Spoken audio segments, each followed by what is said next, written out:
আজকে আপনাদেরকে দেখাবো বঙ্গবন্ধু সাফারি পার্কের হরিণ পয়েন্ট। হরিণ পয়েন্ট এই কারণে বলছি, এটা কারো দেয়া নাম নয়, এটা বলতে পারেন আমার দেয়া নাম।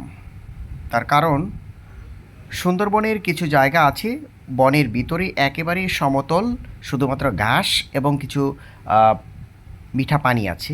সেই জায়গাগুলোর নাম হলো টাইগার পয়েন্ট। ঠিক বঙ্গবন্ধু সাফারি পার্কের ভিতরে এমন একটি জায়গা আছে যেখানে কোনো গাছ নেই, শুধুমাত্র ঘাস আছে। আর এখানে আছে ছোট ছোট পুকুর, অনেকগুলি পুকুর, বলতে পারেন ডুবা, ছোট ছোট ডুবা। আর এতে কিন্তু পানি থাকে, বৃষ্টির পানি বহুদিন থাকে। সেই কারণে এই জায়গায় হরিণ এসে পানি পান করে।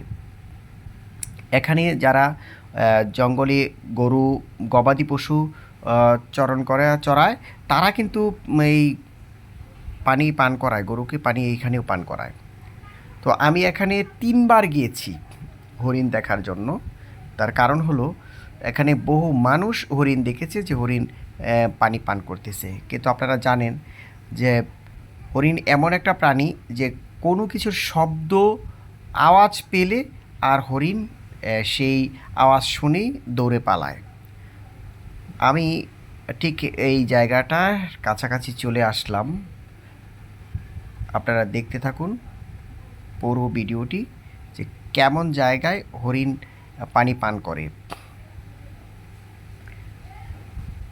ঠিক এই যে এই জায়গাটি হলো একেবারে, দেখেন কতগুলি ডোবা, অনেকগুলি পুকুরের মতো আছে। এই পানিগুলো কিন্তু দীর্ঘদিন সময় এখানে থাকে, যার ফলে ছেলেটার জন্য আর দেখা হলো না, ছেলেটার জন্য দেখতে পারলাম না। কারণ হলো এখানে কিন্তু শব্দ করার কোনো সুযোগ নেই, কোনোভাবেই শব্দ করার সুযোগ নেই। হরিণ আপনাকে দেখবে বহু দূর থেকে, শুধুমাত্র আপনার গান আর বা একটা সাউন্ড শুনবে, সে কিন্তু একদম মুহূর্তের মধ্যে চলে যায়।